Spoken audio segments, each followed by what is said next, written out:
O rĩngĩ mwaka wa gatatũ kĩrũmanĩrĩrio, bengi ya Equity nĩ ĩtambũrĩtwo ta bengi ĩrĩa njega mũno gwakinya nĩ gwaka biacara nyinyi thĩinĩ wa Afrika yothe o hamwe na gũkũ bũrũri-inĩ. Gĩkĩ nĩ kĩhĩtahĩtano kĩragucĩrĩirie bengi makĩria ya 1,000 kuma kũrĩ mabũrũri 100 na gatagatĩ ga bengi ici, bengi ya Equity nĩyo ĩiyũkĩtie ũhotani.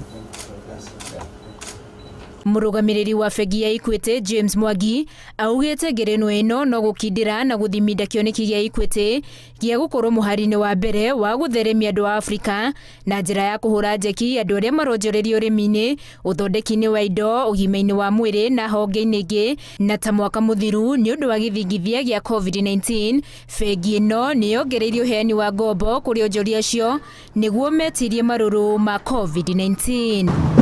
Bengi ya Equity nĩ ĩtungataga biacara nini makĩria ma 800,000 kũhĩtũkĩra honge ciayo 190 guothe bũrũri-inĩ, nenda-inĩ cia ũkinyanĩria o hamwe na macini-inĩ cia ATM 697. Handũ-inĩ ha Inooro TV, njĩtagwo Winnie Kimani.